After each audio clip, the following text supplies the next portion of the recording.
Today's guest is a fortuitous combination of analytical discipline, passion, and curiosity. He put the time in to prove Frank right. Whether you're a striped bass angler, a seasoned fly rodder, or a curious beginner, today's guest will provide insights and inspiration to help you make the most of your time on the water. Please welcome Dan Wells to the Saltwater Edge podcast. Dan, how we doing? Hey, good to be here, Peter. Been a while for us to connect. I'm glad we finally got a chance to. Yeah, man, absolutely. I've read all your stuff, and I think we should caveat our discussion with the fact that the striped bass kind of population has changed since some of what you wrote. But I think the through lines and the lessons will still be there. But some of because you did a lot of writing. Yeah, and I 17, can 18, actually kind of 19, talk maybe. about how it's impacted my style. I've Oh, had a, good. a lot of issues with less density, and I can kind of, but we can get more into that as we dig into Yeah, the topic. sure. I think the big thing I want to let people know is I'm not a professional fisherman. I don't make Yeah. money fishing. I just do it for fun. It's my only real hobby that I've done since I moved here in 2013 to Massachusetts. Hmm. And I typically go 50 trips a year. Um, but I only go within a half hour drive from where I live. Uh, Yep. So you put, and then the other one is you with the wife and kids, it's between 10 p.m. and 6 a.m., right? well, when I first moved here and I didn't have kids, Yeah. I would drive, over an hour plus to get to wherever I thought the fishing would be good. And I talked to a lot of people and I'd chase the bite. And if you want to catch a lot of big bass, being able to move around and stay with them because they're migratory fish Yeah. is obviously the best approach. But it's hard to do and it's hard to keep up. And honestly, more than half the time, I just ended up catching a ton of schoolies and not finding the fish. I was always like Right. a half day behind chasing them. I like that practical approach though. It's like, hey, here's I've got these constraints Yeah. and I'm going to make it work. And when I think about, conversations we've had and some of what I've read, it shaped your approach. And one of the things that I picked up on right away, because I have a really strong belief in this too, is that we get an awful lot of how and where and when, and very little why. Yeah. Right. And well, you are a graduate of the military academy, so I'll throw this art of war quote at you. Uh, um, uh, strategy, tactics is the noise before defeat, I think is the expression, right? Because strategy comes first. I bet you that was probably baked into your college education, but I think it's reflected in your fishing. You kind of start with what are we trying to do, right? Yeah. So I have a kind of interesting background in that when I grew up in Maryland, I didn't fly fish hardly at all. I'd done it a few Hmm. times. The only fly fishing I did for stripers was there is a farmer who you could pay $10 to go fish in his pond, and he stocked it with hybrid stripers, and they Ah, ate pellets. So I made little pellet flies and would yeah, catch. yeah. You'd throw a handful of pellets out there, flip your pellet fly out, and catch one. That's what I was doing. I was like What 12, part? What part of 14. Maryland? What part of Annapolis, Maryland? Maryland. Sure. Okay. Yeah, I'm But familiar I with was the Eastern Shore. imitating the food. They ate Sure. pellets, so I made a pellet fly. But no, I did a lot. I mainly did bass fishing, largemouth Hmm. bass fishing. Was real into it. Got to go do some stuff. They have really cool stuff. The Potomac's a big destination, professional tour. So I try and get on as like a junior co-angler to go ride with Mm. people and learn. And I got really into Oh, bass that's cool. fishing and patterning fish. And so I think surf casting is a mixture of guys, but it reminds me very much of like largemouth bass fishing, where you're focused on how the lure triggers a fish, what lure gets a fish to bite in a certain situation. Hmm. Um, or you can just throw a live bait, which is obviously the killer way to get anything. Is it live bait always Sure, sure. outperforms Well, the yeah. I big mean, fish? the I think it was John Skinner who said how you can fish with lures for 3 or 4 hours, put on a live eel in your tight, not long after. And well, why is that? Because part of the reason is the way that eel behaves is 100% natural, at least close. And your lures or flies are imitating something, maybe spot on, maybe less so. You know what I mean? So Yeah. yeah, or and taste and whatever you call texture, all this stuff. But Um, honestly, the first, 3 years I was here, I kind of did a ton of fly fishing, caught hundreds of schoolies, and didn't catch a whole lot of big fish unless I got right on them. And, if you're on the school of them and they're on like silver sides or small bait, you could get some yeah. nice big fish. But I couldn't get them consistently. I was starting to get a little frustrated. Oddly enough, I met a guy named Steve Keen who does some guiding Hmm. on Cape Cod. Hmm. And that was my first experience fly fishing at night. And I credit Steve for getting me into fishing at night. Nice. And I met him right before I had my first kid. And Yep. so then once I had my son, that first year, the first year being a dad's always kind of chaotic. And I Yeah. realized I only managed to go fishing 3 times this whole year. Mm. Whereas Yeah. usually I'm doing at least 50 trips a year. And I'm like, huh. So Got to get your groove back. well, if it's when my family's life is going on, it's probably not going to happen. And I Yeah. know from Right. fishing with Steve, nighttime's a really good time to get Hmm. bigger fish in close in range of a fly rod, because that's the biggest restriction with fly fishing versus surf gear, is you just Yep. can't get the same distance. Hmm. And there's been many nights, we'll get further into you talking about me fishing with my buddy. I had several trips this year where we were right on the fish. He was hammering them, throwing a weighted needle, and I Yeah. I needed to throw 150 feet, and I can only do like 80. Yeah. And I Yeah. didn't get Yeah. anything, and he did really well. So, Yeah. it's one of the limitations of the fly rod. Um, Sure. because of that, I said, okay, I'm going to pick a 30-minute drive from my house. I won't go further than that. I'll either leave my house at 10 or I'll get up early and leave my house at 3. Um, Hmm. for anyone who's venturing into fly fishing at night, I highly recommend doing the early morning window. And the Hmm. reason is sunrise is always a great time, 40 minutes before and 40 minutes Sure. after. So if you struggle in the dark for an hour or two, don't do The well. hope is just ahead. Yeah, Yeah. you still got a chance to do the normal stuff A and walk do off. really Yeah. well. Good. Yeah. Yeah. Good. Nice fish and walk off. Whereas Yeah. if you leave your house I've at always found 10, it easier. I found it easier myself to do the early piece, yeah. especially um, for me, surf or fly. It's still the drive home's a bitch for me, Yes, either way. when I'm already tired. So I like the morning as well. Instead of jumping, it's a good practical tip because uh, by making the choices you made about distance from home and things like that in your window, it probably drove some of your choices and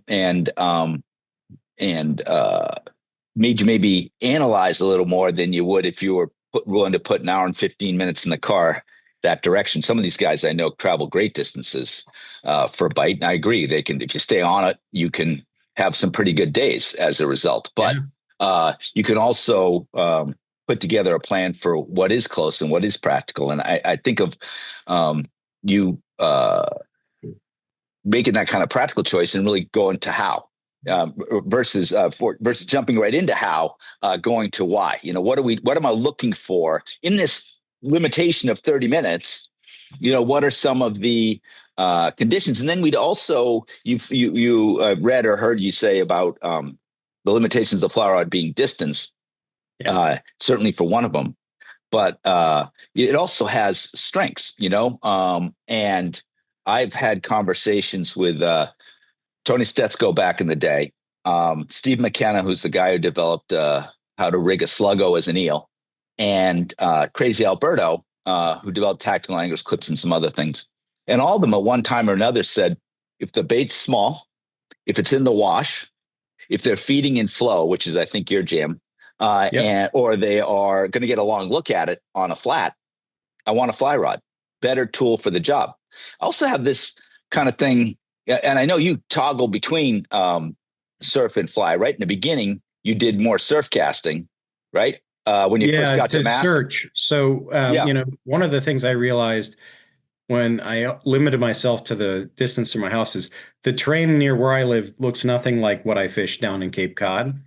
sure, There's right. no big sand flats where, my favorite way to fish is to target massive flats that as they slowly drain, concentrate all the bait into these Hmm. troughs and washes. And at night, Hmm. the bass go into that skinny water and feed. Really fun way to fish. I learned it from Steve, but Hmm. didn't really apply that well up here. I have a lot more mud fishing Boston Harbor And a than lot sand. more tidal exchange. Yeah, where I fish, one of my favorite spots on a big new moon tide, it'll be like a negative 2 foot below Hmm. zero tide, and then it'll be like a 12 and a half foot high. So Wow, it's got it's 14 a lot feet of of water water. change. Yeah. Yeah. So I looked at what I had and I realized, okay, I gotta just learn a ton of new terrain. So Hmm. what's the most efficient way to cover a lot of water and just find where fish are congregating? Spinning rod. Hmm. So I Hmm. started with light spinning gear, and then one of my buddies is a surfcaster from West Point, and he happened to be down in Ah, Rhode Island at the Naval War College. And yeah, right down the street. Yeah. went down, kind of got some ideas from him, started learning more about surfcasting. So the first book I read was from John Skinner. So There I you bought go. his book, and I think it was called Striper Pursuit, and Yep. read it, applied Uh, it. And so for 1 year, all I did was fish this one estuary. It's only 7 miles of water, and it's at closest 6 minutes from my house, and at furthest 15 minutes. oh, super. Fit your window. Yeah, and I just fished the heck out of it, mainly with spinning gear. Uh, Hmm. Ended up finding out that I had a super awesome early spring bite that was 6 minutes from my house that produced a big fish, and I had been driving, hours to go somewhere that I could get just as good a bite pretty predictably Yeah. in that one area. But, at the same time, I realized it was awful midsummer. Water got too high, Yeah. only the smallest bass would be hanging out in it. So then, but I spent the whole year learning that. And one thing I tell anyone who's a fly guy trying to learn to fish at night is cover a lot of water, find a few Hmm. spots that you can make work. So the things I look for to make work are, is there some kind of drop change Hmm. from, high to low that's close to shore that gives the fish a transition zone to come in and feed that I can target as a funnel point? Yep. Um, I find, you know, dropping tide is great. It's easier to understand because everything flowing out is easier for guys coming from fishing a river. Yeah. That same area that you spend the time learning on the drop can actually fish even better on the incoming. And it's different for me up in Boston Harbor. I fish very differently than if I go to, say, the south side of the Cape. Yep. The change in water is so different that whole areas are devoid of water that will be under like 10 feet of water at high tide. Hmm. Hmm. Um, so, But that creates all this channeling and yeah. gathering of flow. Yeah. So you Um, try and learn where all those spots are at different points in the tide. Where are the peak ambush points in that 7 miles of water up and down on the drop? And hmm. I had a bicycle, and how I'd fish at night is I'd bike to different spots that were too far to walk because I had to make 3/4 mile, 1 mile moves relatively quickly. Yep. Doing out of a kayak would be even more efficient, but I find adding a boat adds a lot of logistics that makes it a short trip harder. If you're Yeah. True. Yeah. 2 hours, a bike's a lot easier than a kayak. Sure. But, it was great. You could also walk it. And so then once I've kind of found those areas where bass gather with a spinning rod, the second half of the season after the, dog days of the summer ended, I was like, all right, I'm going to figure out how to catch them on a fly rod. And, you know, started figuring out different things. One of the biggest helps I ever got was actually Steve Colton. Yep. So He's been on Steve, the podcast. Steve has a ton of stuff he wrote on his website. Current scenes. And what I got totally frustrated that June. Fish were like under this bridge, popping off nonstop. Could not get a bite with freaking spinning gear to save my life. Later Yep. realized it must have been the grass shrimp. And It's a good one. so I learned about, post that, found Steve stuff, read about it. The other thing that I started to notice was bass were feeding onto these really small minnows. I didn't know what they were. Turned out they were like baby herring and baby silver sides. Hmm. One of the things I started learning that year was, hey, I can think of this like a fly fisherman. So when you're fly fishing, you spend a lot of time learning about insect hatches. Turning over the rocks. Yeah. Yeah. when do the hatches happen? What do I look for to identify them? Because when they Hmm. kick on, the trout really start to go on the feed. And it's the same thing with striped bass. They target certain types of bait when it's at the best time to target it. And Hmm. so I started reading. I also bought a couple fly fishing Rich, books. yeah. Rich Murphy's book is my favorite, but it is it's the Bible, but it is a Hmm. long, very detailed read. Yeah. And one of the Just things, the way he thinks about things is unreal. And that chapter he wrote about the first chapter about the bass leaving the Chesapeake Bay and making its way to the flats of Plum Island is anyone who's a striper fisherman of any kind of persuasion has to read it. It's just such good writing, yeah. and he got in their world for sure. So after that first season kind of ended, I bought his book, I read it, and I read the estuary chapter. And then I went back and I found a fisheries biologist, talked to him, got some information, and found out, oh, there's a major rainbow smelt population that spawns in that estuary. There's Hmm. a major river herring population that spawns in that estuary.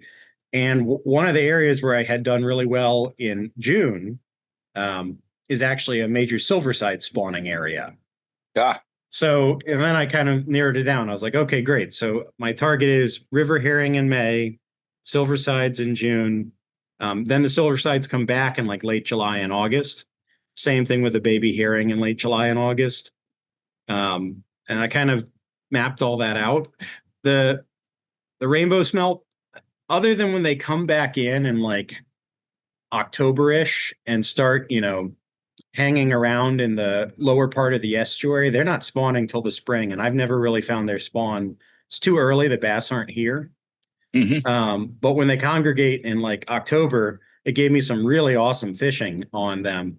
And the best way is I made friends with a bunch of guys who love to smelt fish.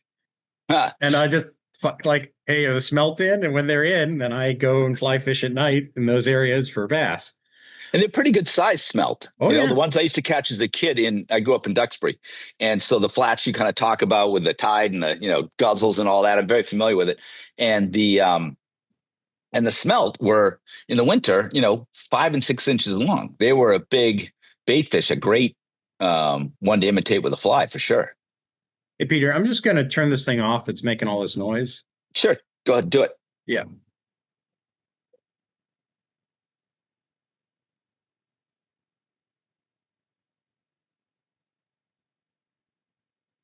All right. Good old heating and cooling systems running when you don't want them to. Yeah, there we go. We'll have them cut this out. Yeah. And I'm going to respond to a buddy of mine.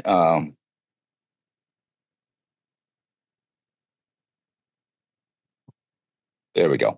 Thank you very much for that. So we're back. All right. Um, so where do we take it up? We are talking about smelt. Yeah. Yeah. So anyways, that was kind of an interesting find, late October, tons of smelt hanging out in the lower part of that estuary. And what I do is go at night on the Hmm. dropping tide. And there's also these dock lights down there.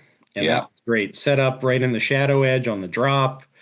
Bass would be there just hammering fish. It was a great way Uh, to uh, go into yeah. Halloween. Sure, sure. So the listener to the podcast will have heard it before, but in Newport we have these really big yachts in town, and Yep. they'll have bigger than a basketball size light in the transom, a pair of them underwater, Oh, and God. behind them are the isopods or the shrimp, and Yeah. then the shrimp, and then the squid, and then the shadow line, the bass. Now, you rarely, you might hook, you rarely land because of all the dock lines and everything else Stuff in the around. way. Yeah. But it's uh, you see some monsters, man. It's something else. So, but it also, the thing I've heard is a through line for what you've been describing is you talk to a biologist. Yeah. You know what I mean? There's some scientific literacy there, right? Which is a term. Um, Geez, I'm looking right at him.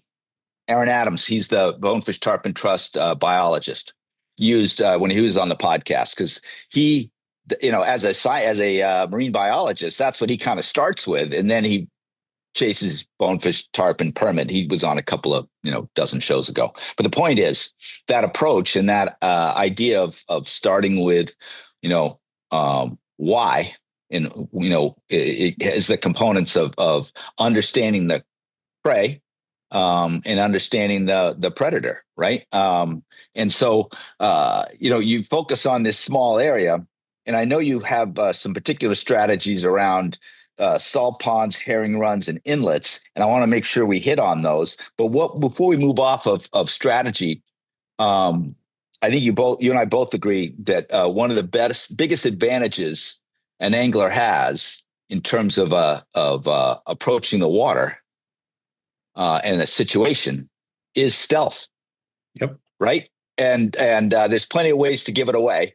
And you had a nice piece about night fishing and how, the white light, obviously, making a Yeah. bunch of noise, slamming the cooler hood, all these things, the hatch on a boat, all this stuff could be things. But it's one of the things I see uh, a lot of anglers not value anywhere near as value as it should be. You know what I mean? Yeah. And yeah, do you have any stories or observations to back that up? Well, I love sight fishing with a fly rod for striped bass. But one thing that a lot of people don't know is you can do it at night. Hmm. If they're in skinny water, and I've done it down on the Cape, and I've done it where I am, and what I do is you sit there and you make no noise at all. And if there's too much wind, it's hard, but you can listen for the bass feeding. So one of the Yep. things I learned that year in the latter half was I would just bike to a spot and just stand around and listen. And as soon as I heard fish feeding, I would try and walk to the sound and catch them. And you can do it. And then there's enough light that if they're feeding in shallow enough water, um, and so the way I really found dropping tide can be good, but man, the incoming tide at night with a fly rod Really? is much easier to find the fish, because the bait, and if you're familiar with silver sides, during the day they school up, they stay deep. Schooling Yeah. is how they protect themselves. Right. Bass might drive them up to the surface, but they tend to stay deep. At Yeah. night, they can't school, and their defense mechanism is they get up on the very top of the water and they stay as shallow as they can, and they Hmm. follow the flooding tide in shallow until they can get into the grass and And, hide. and yep, yep, yeah. And, So one of the things, when we talk about albie fishing, you'll see on your fish finder a denser ball, and it's often, down like 5 feet. That's often silver sides, But yeah, when the tide's high, like you just described, you see them all through boulder fields and in estuaries and in the Spartina, you know, and it's a great bait fish in close, yeah. and accessible to the fly guy for sure. So The at night, that's like my Yep. main, so the first 3 years, I kind of built my strategy because my main prey in that area I fished was silver sides. And I Hmm. learned a ton about how the silver sides functioned and, when. And so then if you're trying to pattern silver sides with a fly rod at night, there's three things you really need to know. Hmm. At what point in your preferred area does the grass flood or be totally devoid of water? That's like a very critical moment. Yep. Because when it's above and the bait can be in the grass and below, fishing's not usually very great. Hmm. Also, man, I'm all about stealth and not using a light, but when it's flooded grass at night, you better use your light or you could be neck A step deeper in a hole. swimming. Yeah. No, absolutely. I grew up on a salt marsh, and plenty of times I came home in mud up to my, maybe my waist, from a Yeah, misstep. So yeah. I went swimming twice. Uh, Fortunately, I wasn't in waders. I was just in knee-high boots, so whatever. Um, but yeah, so that's kind of a pivotal time. So you want to figure out what's that point in the tide, and Yep. then you want to look at, isolated salt ponds, areas where there's a really large feeder that goes off into the salt marsh, areas where you'll expect the silver side salt push way back into to hide. Hmm. And Hmm. then you can use, once you've identified those areas, you can look at that for the drop.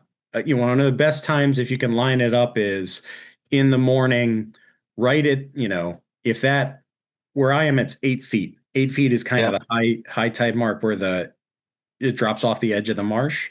Sure. So if I see something where like in June it's going to be like 8 feet 1 hour before posted sunrise, that's going to be a really hot day to go fishing because right That's a go as time. Yeah. yeah, and that's for a sunrise bite, an easy bite. Um, but at night it works exactly the same. But on the incoming, you have a lot more opportunities, especially where I am, where like one of the estuaries I fish, there's a point where it's dredged up to. It used to be an old naval ammunition depot back in the day. Hmm. Hmm. And so at low tide, there is 3.5 miles of totally devoid mud Wow. flats. Yeah. Yeah.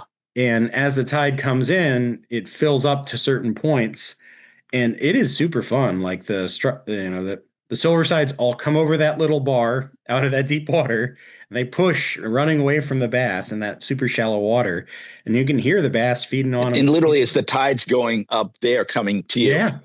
Yeah. Yeah. But the biggest thing I had to figure out there was where are the right places to be.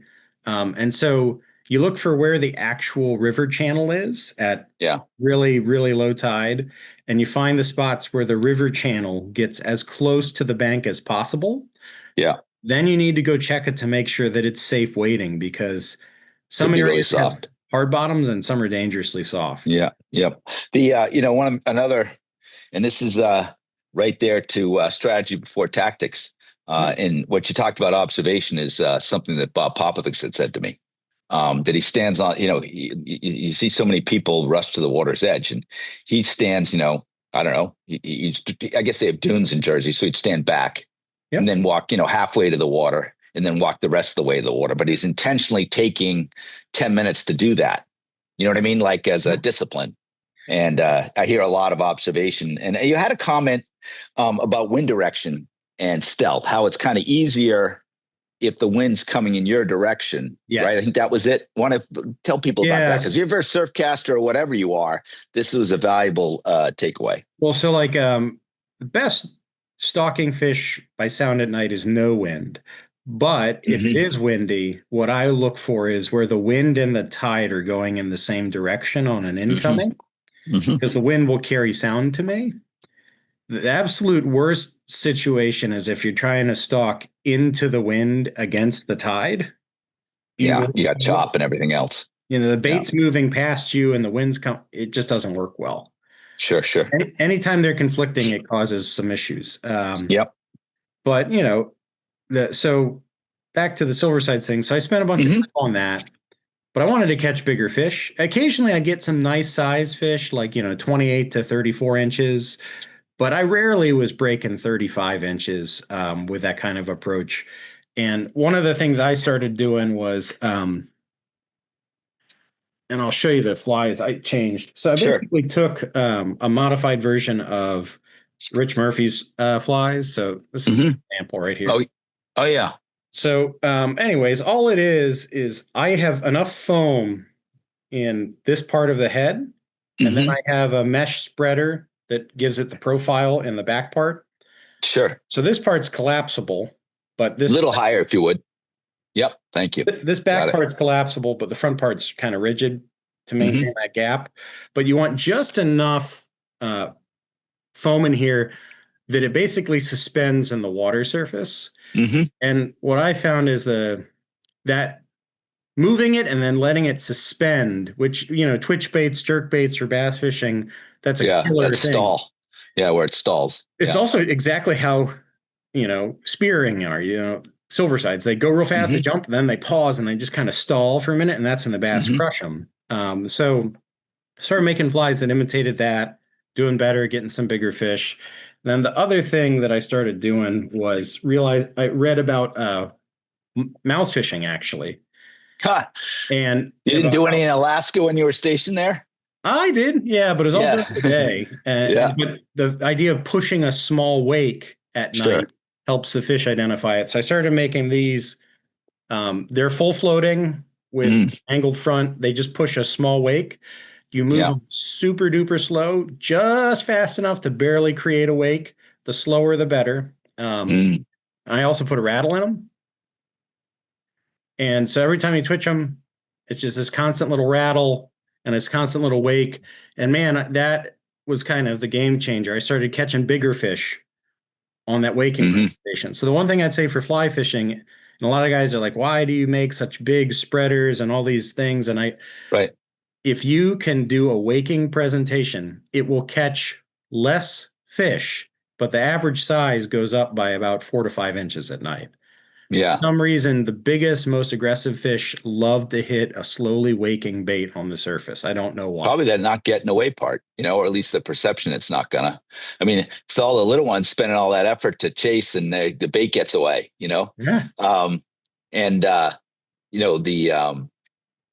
I'm reminded of a conversation I had with Kenny Abrams, and he was talking about the redfin, and they cast terrible, right? Oh, Unless you yeah. wait up, right?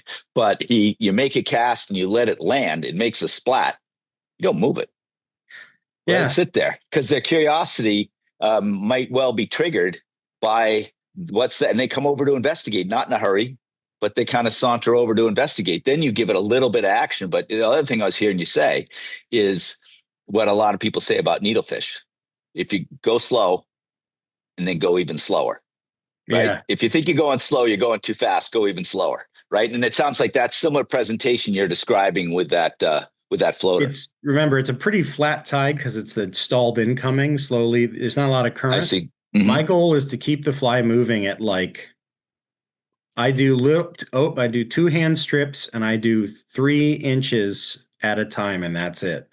Yeah. And So overhand, you nice and you use that meticulous. 2 hand strip for to be steady, not to be Yeah. fast. Yeah, a lot of Yeah. people do it in rip. These albie fishing, they rip, and I mean that might be a retrieve I would try at some point in my albie fishing, but I would definitely go slow. The bait's slow, right? The Yeah. fish is fast. you know. I vary it up. I use single hand, double hand, but in this Okay. scenario, when you're trying to wake, there's two ways you can do it.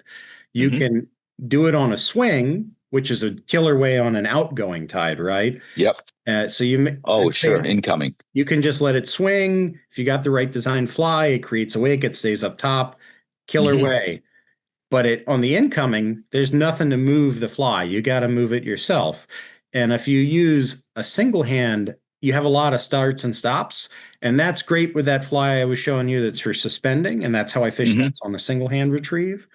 But on my wake style fly, the slow, steady, little tiny V. And when it's a bright full moon, you can see it. Um, but you got to really know what's the right speed to move it at. And if Hmm. you're not catching any fish, then I try and slow down. It's the opposite of the daytime I speed up, nighttime I slow down. That's great. That's great. Um, but then I applied with Steve. So one of the big things the next year, I started applying Steve's tactics of using multiple flies during the Yeah, grass yeah. patch and did really well on the outgoings, had a blast in June. The nights where I heard hundreds of fish and caught nothing with spinning gear the prior year, I ended up having a bunch of Banner like, nights. Yeah. yeah, like night fishing is usually not a high numbers game unless something like that's going on. Like I typically get 6 to 15 fish. They just Hmm. tend to be on the bigger side. Hmm. So like say if during the day I could say I went in sunrise and I could catch like 25 schoolies with maybe one 25 to 30 inch fish. If I Yep. go at night, I might catch 10 fish, but like five of them will be 28 inches or bigger. Right. So Right. that was kind of what I found. And I'll caveat this. This is like 2014 through 2018 I'm talking Yeah. about. Right. And so I did a lot of the small fly game and it was fun and I did okay. And I started getting more fish fishing at night in the 30-inch class. And when I found a big school of fish, I'd get lucky and get some much bigger fish. And that was Hmm. mainly being out on the water consistently. So the biggest advantage I found about staying close to home was in the winter, I can go scout it regularly at sunrise. Oh yeah. Different stages in the tide is just part of my workout routine or normal life Sure. routine. I could also scout it on my commute home for certain stuff. Sure. And then, Stay in touch, and more about observation right there. That why. You know. and Uh, and consistently being out for little small windows of time gives you a better chance of being there at the right time in the right place. yeah. I Um, have a buddy. I have a buddy who I joke with him. He'll fish between volleyball practice and softball practice. It might be 45 minutes, but you go down to the water and it's popping off because you put the time in. And another buddy here who lives in Newport just makes a regular spin around Ocean Drive. Which is you see a lot of water on this, and it's a great way to stay more in touch with the rhythm of the place, yeah, right? Versus, so I had a really fun time for 4 years, learned how to fish at night, learned the area around me. And then what I did every year after that was I'd keep going back to the spot I had learned previously, but I'd take my spinning rod and pick a new area and go hmm learn that. hmm And I did that every year for 10 years. And now I've got, a pretty large section. I got 23 miles of coastline very thoroughly scouted. Excellent. And I think I heard you say on a podcast uh, that your test is the 1 ounce bucktail. Is that something close to that Well, accurate? That that's you more for inlets. So, Okay? Boston Harbor, where I am, we get tons of water movement, which, Yep. especially if you find ambush areas, creates tons of current. hmm And when I'm scouting new areas, I really like to focus on areas that have an inlet. And then I also explore all the other structure near that inlet. hmm But Like what bends in I've, the river and things like that. Or yeah, because okay. I found an inlet's where the bite may start. And if there's an inlet that always produces a really good bite, those fish have to go somewhere. They feed a lot and they don't just hmm but I'd go there with a spinning rod and I fished tons of bucktails. Once again, I started learning about surf casting from reading John Skinner's stuff. Yep. Yep. And I fished the canal a lot, so jigging's kind of the way to A thing. go. Yep. Yep. And what I've kind of figured, I chase the super fast current sinking fly line deal in a boat. It's totally feasible to get really deep with fast current hmm with fly gear hmm because you can set up a drift. From shore, what I've kind of figured out is if I do really well fishing it and I need 1 ounce of lead or less to get down, I can make hmm it work with fly gear if I use I use a 25 foot T17 sinking head hmm and I hmm can dredge and get down there and still get into the bite. As soon as I need more than 1 ounce of lead, it's just so impractical to do from shore with fly gear. I should give up on that bite. If I Right. want to fish that bite, bring my surf casting gear, enjoy that bite, and then when the current changes, move to where the fish move to. So one of the spots I found that's really killer with surf casting gear, what I figured out was, and this is about getting out and seeing it regularly in that little small area. hmm If you do that, what you find is you'll find where the fish move eventually. And what I figured out was there was this bridge that they would go congregate and they'd be down deep and it had a shadow edge, but everything was a deep bucktail bite and you got up to 3 ounces. But in the mm latter the latter 2 feet of the incoming tide, it would push up against this steep bank for whatever reason. It would form a hmm back eddy that would wash around through that bank. hmm And suddenly I had a spot that was only 5 feet deep, that right along the bank was where the shadow edge was too. No, yeah, And it convenient. was a perfect spot to just and you couldn't really fish it that well with spinning gear, but man, you put a floating fly line on, you swing a fly right up in, and as soon as it get right next to that bank, bam, hook and Yeah. fish every time. And the same big fish that I was feeding or, catching bucktailing had to go somewhere, and that's where they were going. Yeah. And it was a great Very spot to pick interesting. up, 35, 38-inch fish. I started using a lot of Joe Cordero flies as Yep. 2016, 17. And he does these awesome flat wings. And I was using those and having good success. Great swim. Nice profile from below. Yep. Yeah, they're great when you let the fly line and the current move them. They're awful if you fish them on a strip. On a strip. Yeah. Yeah. No, they need to Uh, swim. Yep. yeah, whereas the stuff I make is usually designed to have some kind of head to push water on a strip and fish on hmm incoming. But anyways, so in 2018, I decided I wanted to get into fishing big flies because that early spring bite is adult herring bite. Hmm. I'd occasionally get some good fish in there, but I knew I have this fish that haunted me for a while, right? I hooked it. I couldn't stop it. I was only using like a 9 weight. It ran me around this point, and there was this super deep mosquito ditch that cut me off, and then I lost him. And I knew that fish was in the mid 40-inch range. Just Oh, so I that'll haunt. knew, Yeah. okay, big bait, there's got to be big fish in there. And the other thing is, I had been paying attention to the sounds they make when they feed. And I started realizing like I could identify how big a fish was by how the sound of their feeding on the herring was.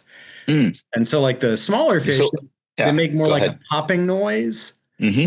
Um, when a really big fish eats a herring, it sounds like you had a 5 gallon bucket and you just pulled it under the surface of the water.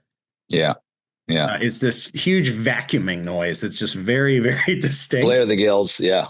And you're like, oh shit, that's a really big fish. So I was like, all right, I'm going to get these bastards. Like, I know they're in there. And if anyone's ever fished herring runs, you'll know it can be maddening because there's so much bait. It's really hard to get the fish to focus on your artificial. Um, Yeah.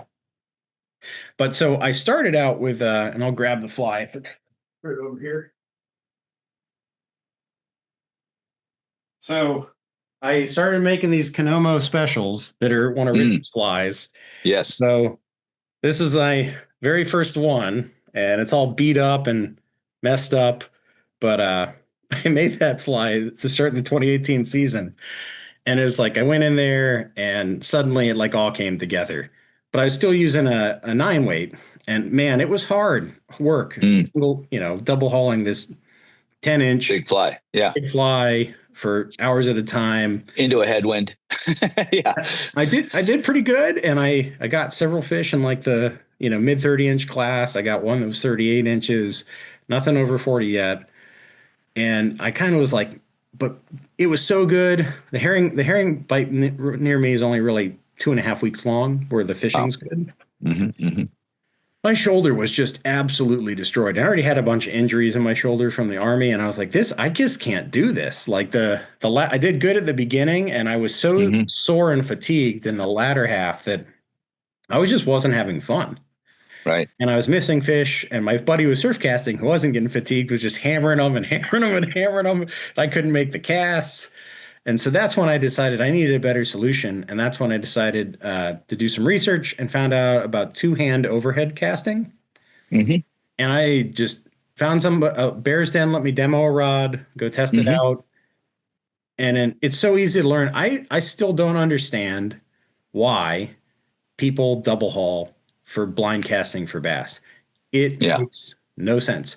It's more accurate and it's better if you're sight fishing, but God, it's miserable. Like you could Well, just so put you it bring up a over. good point. I'll tell you what my hassle has been, because I had a buddy who built me a two-hand rod, and and I remember having an experience. Again, I got a loaner from a shop. Yep, and this is down in Rhode Island, but and my first real experience with it, having done a lot of fly casting, I could load it up pretty good, and Yeah, you get it right, man. It's like hitting a golf ball. I don't play a lot of golf, but if you do hit it right, you're like, that's pure as the golf expression, right? You just everything comes together, yep, and I just need to just like when I go albie fishing, I'm often have someone in the front of the boat. He might be fly. I've got a fly rod and a spin rod, but I'm going to go second and keep the boat in a safe position, right? And so I often just default to the spin. yep, And I think you have to leave it at home, you know, and just go out there with a two-hander or just go out there with a fly rod in that yeah, analogy I'm making about albie fishing. You know what I mean? And commit to it. And is yeah, okay, tell me, is that what you yeah. did? It's Something so similar? well. So on the herring run, it's so much easier to get really big bass just throwing a Danny surface swimmer. Yes. Yeah, yeah. If I do that, 36 to 44-inch fish is gonna happen if I put And the you've time done all in. that homework on the where and the when, right? Yeah. That's what sets up that likelihood of Yep. success. Absolutely. Here, this thing keeps turning off. Let me just shut it off, Martin. Sure. All right. Wife's probably too cold and constantly turning this thing on. Anyways, but yeah, So so you have the big surface swimmers, yeah, but that's my you're doing it favorite with a here. two-hand fly rod, yeah. So it's my favorite bait. A big waking slow Danny is just killer during the herring run. Hmm. Hmm. And I actually heard about that from DJ Mueller. Hmm. It's one of my favorite surf casting plugs during any kind of herring activity. Um, so I was like, I gotta make something that imitates that. And so that's when I started making these big mesh heads with some Hmm. foam in them to stay up high and push a wake on the surface to look like these herring were doing. And there's a couple really good herring flies out there. I also got Ian Devlin's flies that he makes, the Hmm. synthetic slammers. Yeah, with a I keel. re I really love fishing those during the drop when the Hmm. bass are like ambushing the herring in certain spots as they're dropping out of the marsh. Hmm. They work great because you want to stay a little deeper. Being under the herring tends to get bit better on the drop. Sure. But on the incoming, being up on the surface and waking was critical to getting fish, right? I'm really hearing you a couple of different times talk about this is the dropping technique, this is the incoming technique. We were talking about silver sides, and we're talking about herring, and Totally it's a different. good, yeah, great way to think about it. Because I myself, in my experience, I bet 70% of my fishing is dropping tide by choice.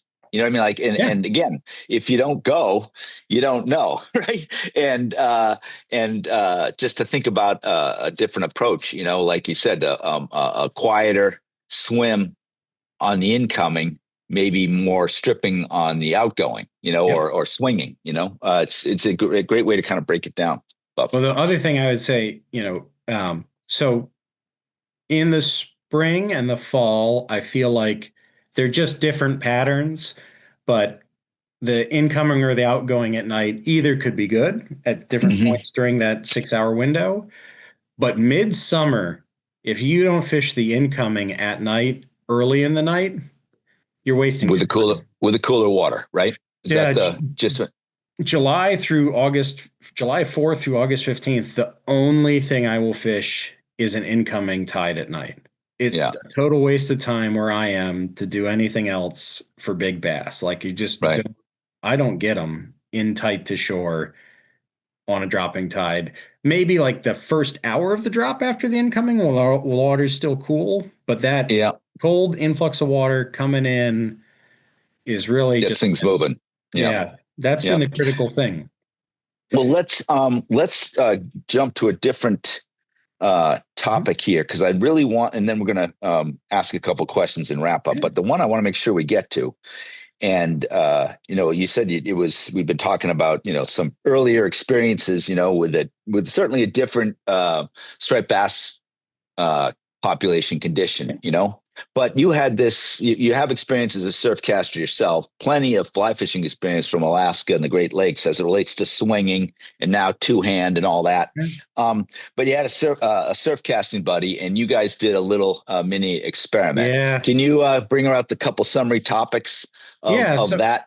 So was 2020, I think it was yeah. 18.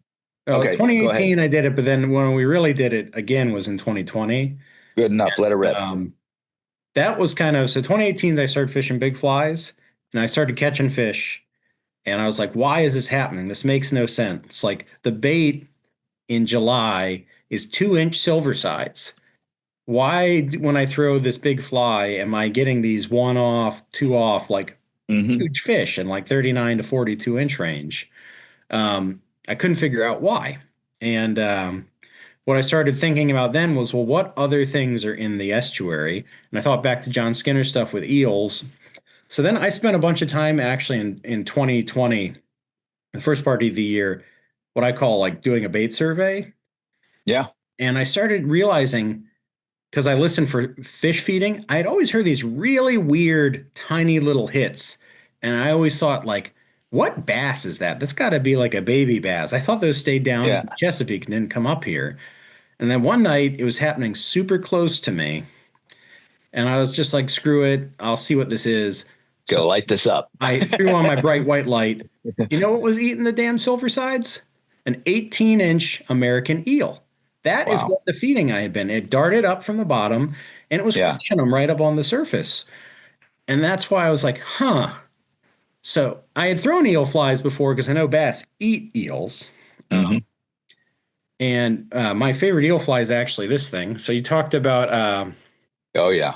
so I call this the It's got McEwen it's got Special. it's got articulation in it, right? No, it's not. It's a wire spine, so it's Oh, it very is. Okay. flexible. Yep. but Yep. Yep. the first part doesn't really move. What draws the Oh, fish the in? McKenna special.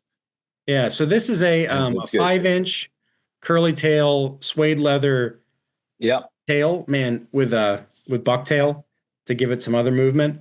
God, this this thing's my favorite fly, and I loved fishing the double rig sluggos from Steve's Yeah. video. I made a ton of them. They're one of my best fly in that area, or best lure in that area. Yeah. So I want to make a fly that performed the same way. Yeah. And all night incoming bite, by the way. Yeah. And so what happens is the eels lay down in the, and I did this, but I did a ton of night surveys just walking around Yeah. dead low, seeing what was still in the estuary, trying to figure out what the hell was going on. And I saw so many massive eels at dead low in these little pocket troughs everywhere. In the mud, or in little Yeah. puddles and stuff on And the tidal pools. Yeah. when all that silverside bait gets pushed back into those areas, the eels go crazy and start eating it. Yeah. Yeah. And they Yeah. have to come off the bottom to do that. And it makes them very vulnerable to the stripers.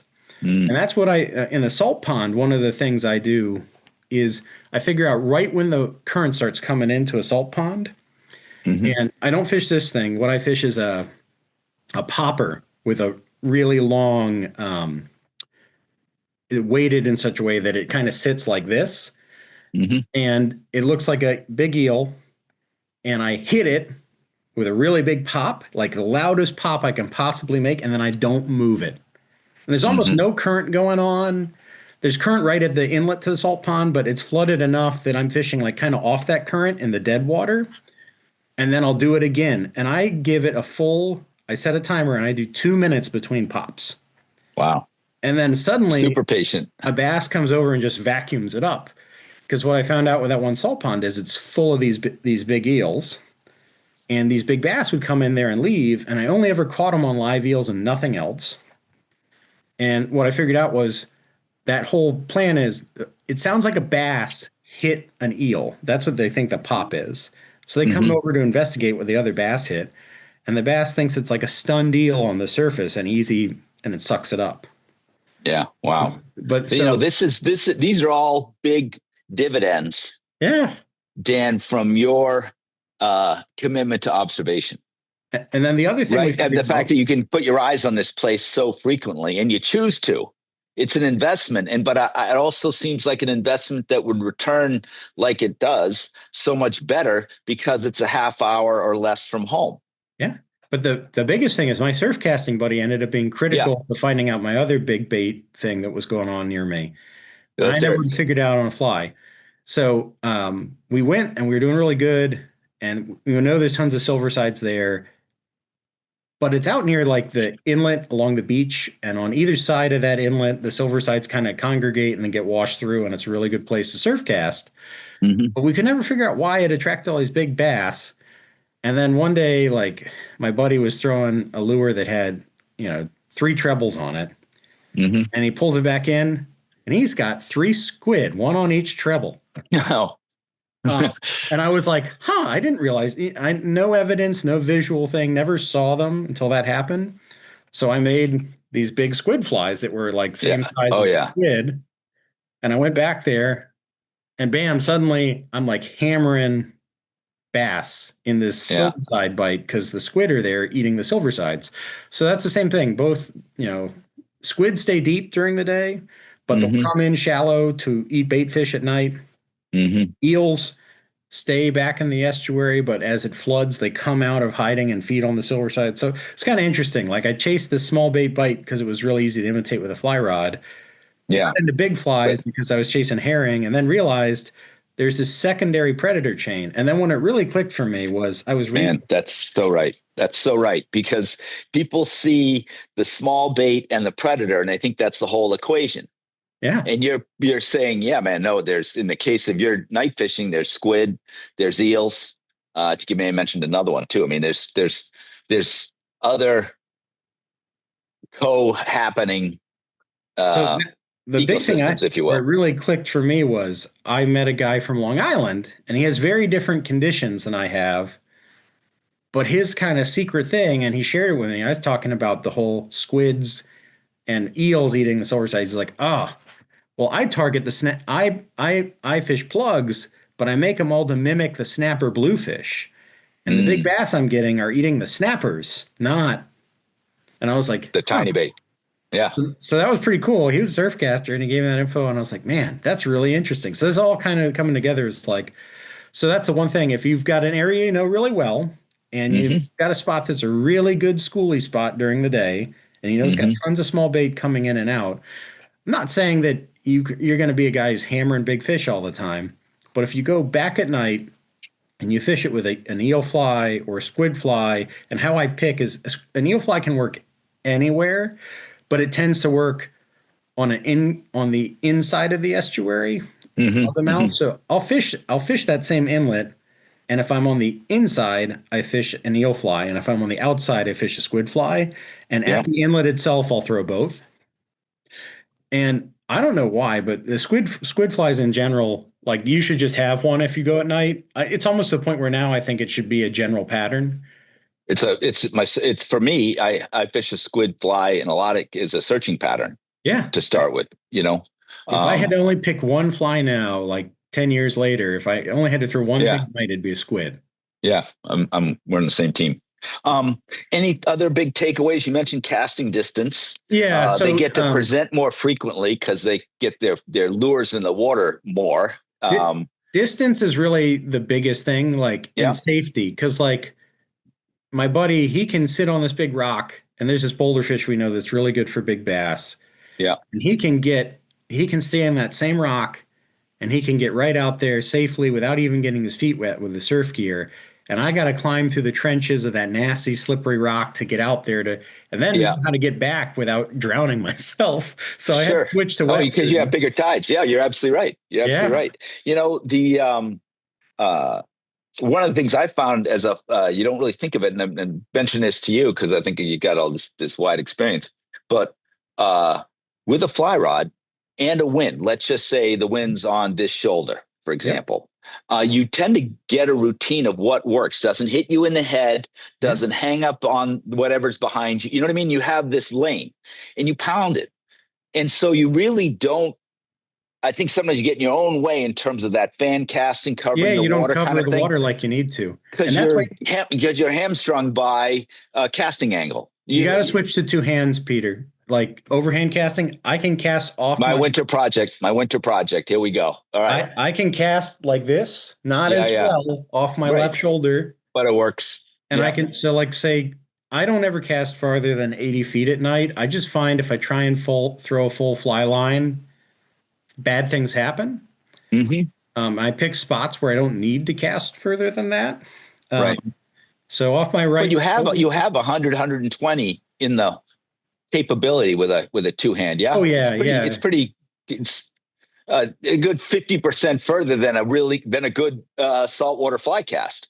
yeah. If Right. I got a good wind and Yeah. everything in my favor and it's daylight and I can see what I'm doing, Yeah. 100 feet is not a problem at all. You can hit Yeah. that routinely. With rhythm and comfort. Yeah, yeah. But And if you're you got right a because you beat two-hander at yourself night, up. Yeah. 60 feet is very easy. You I can do it was. consistently into the Yeah. wind, regardless of wind direction, 15 miles an hour or less, Hmm. and you can cover the water really well. So Yeah. I think having the right tool makes it a lot easier for me fly fishing at night. Yeah. A lot of my buddies who also fly fish but don't two-hand cast, they won't come on certain nights, right? They'll just Yeah. look at the conditions, go, Dan, I'm going to sit this one out, and Yeah. they don't worry about it. And part of the other thing is I switched to using a 12. I almost use a 12 weight exclusively, Peter. Yeah. And it doesn't if you want a really fun fight, it's not a fun fight when you hook a schoolie, you just drag them Yeah. in. And I use a 40-pound leader.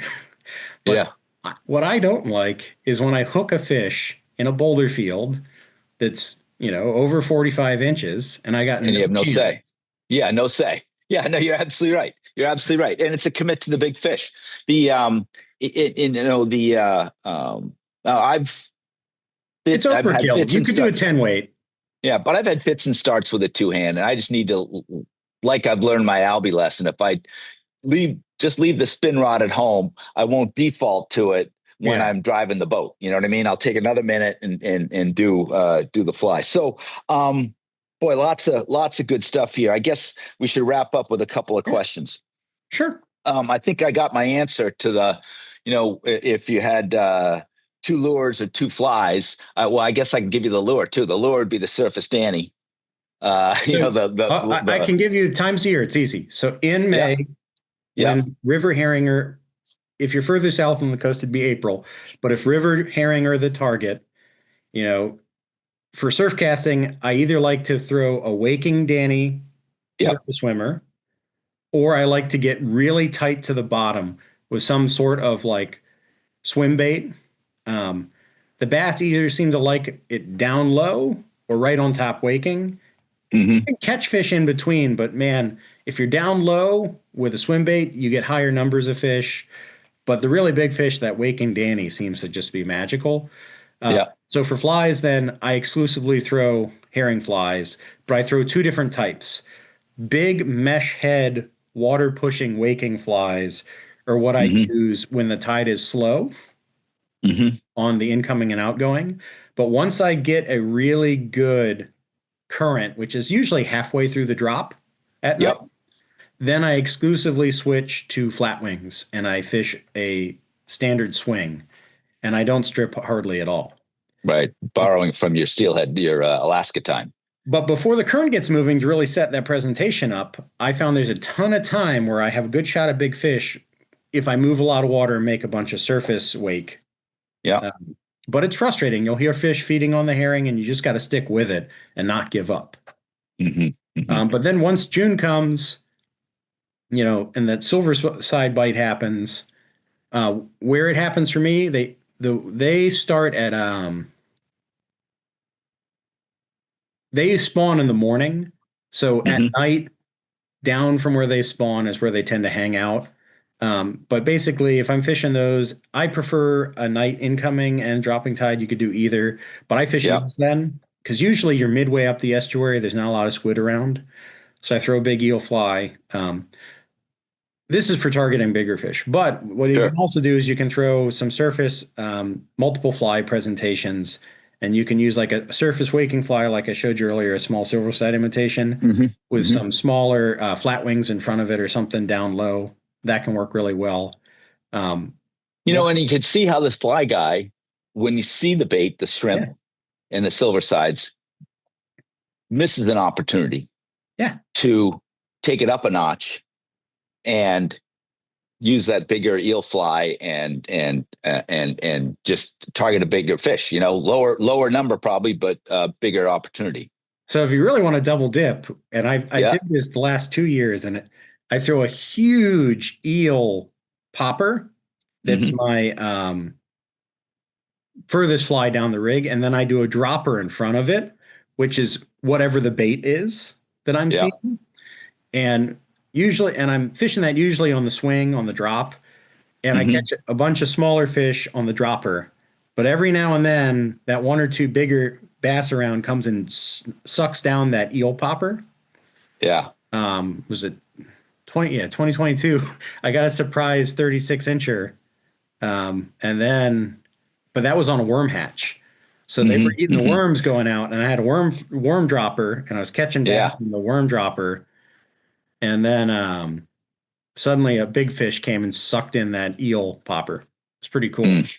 Yeah. No. This is the eel popper actually that Yeah. got Let me away see that here. again. So not that Oh, big. It's okay. it's only a Yeah. 7.5 inch. Yeah. And that little piece of white on the top helps you see it, Oh, so or that's does it new. So this guy trout create the trap. wake a little? Yeah, so if you look at it, that's actually a glow Yeah. tab. Ah. So I was reading about mouse fishing. This guy Trout Trap, who's on Instagram, makes these glow tabs, and he says they work really good. And I was like, well, you know what? If I could Give it a. see better, my eyes are Yeah. starting to get worse as I get older. It's hard to see in the dark, anyways. And man, adding that little glow tab makes me track it. I fish so much better when I can visually Hmm. reference where the fly is Oh, than just sure. doing it by feel. But So. that's what it is. It just helps me Mhm. spot it. at night. Asking another question here, and because I haven't really heard you say you do a lot with tides, so I imagine one of your two resources that you find helpful would be the tide chart. But I also see you putting the work in, different than looking something up on a computer.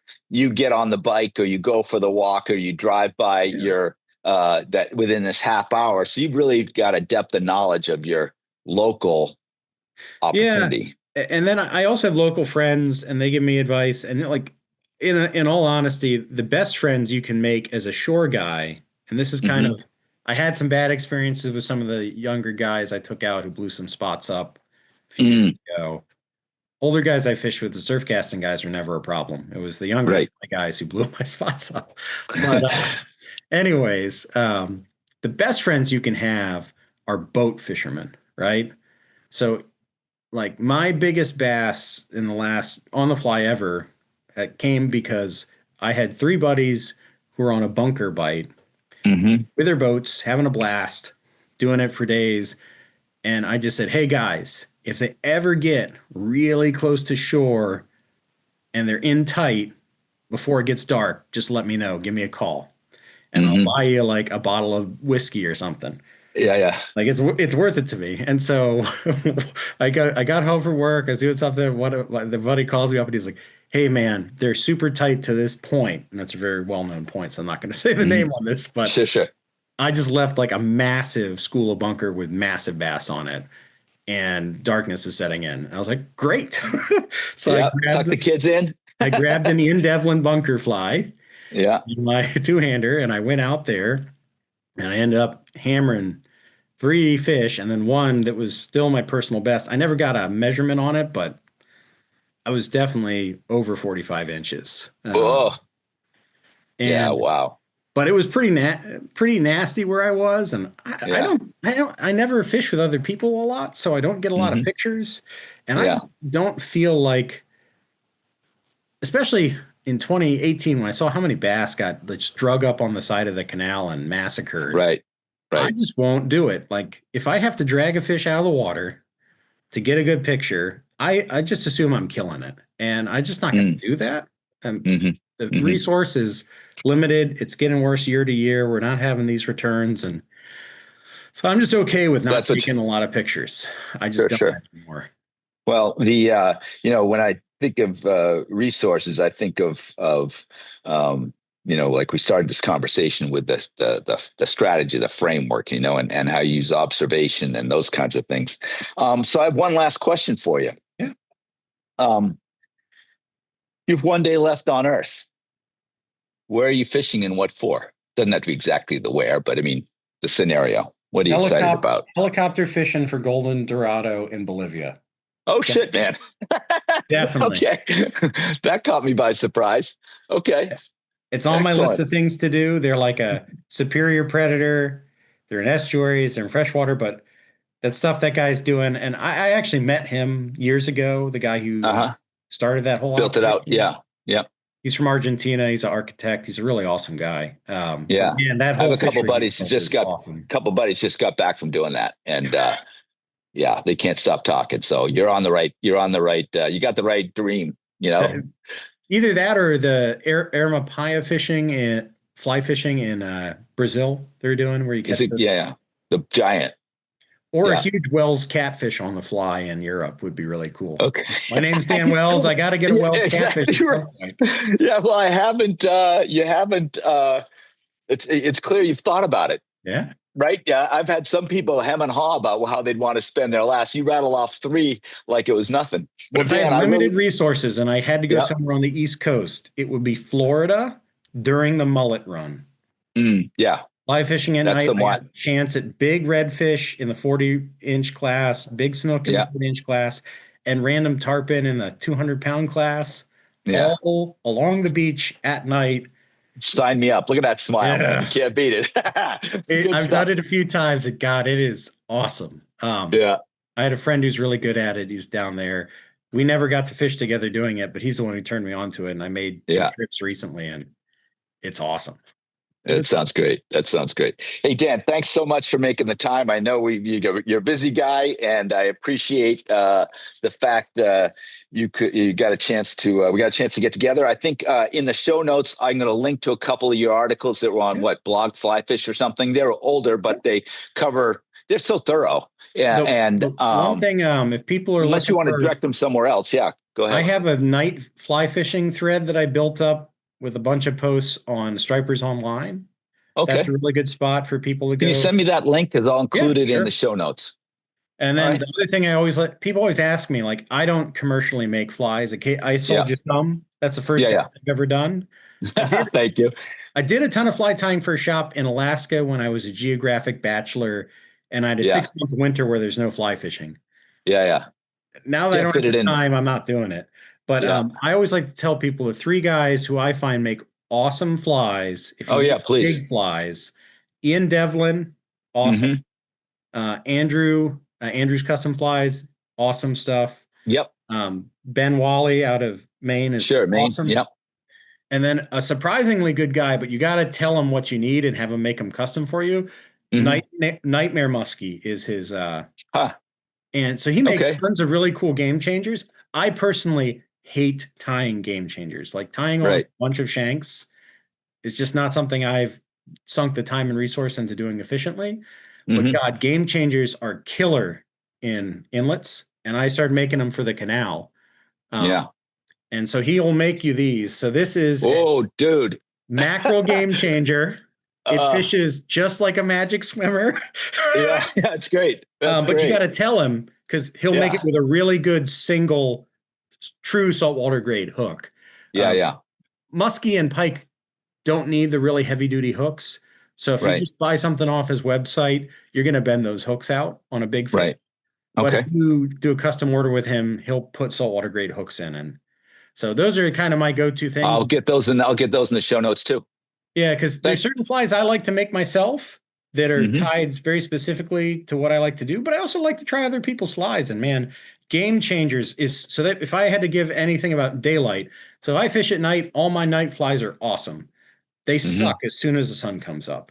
They're Ah, designed to okay. be all vibration, water displacement, and noise. They don't look like anything. Like my McKenna special, if you looked at it, you go, that's a weird looking fly, but man, it's killer at night. Um, Hmm. but as soon as the sun comes up, if I only had to throw one fly, it would be a game changer. Oh, great to hear. Yeah, man. And Good. I hate tying them though, so I just buy them from him, and they're awesome. There you go. Well, that's great. That's a nice Yeah, tip too. Hey, Dan, again, thank you very much. no And problem. I will we'll be in touch, but um it's a lot of fun to talk to you. I've enjoyed everything I've read, so it's great to make a All right. connection. You take care, man. Have a great day. You too. Bye-bye.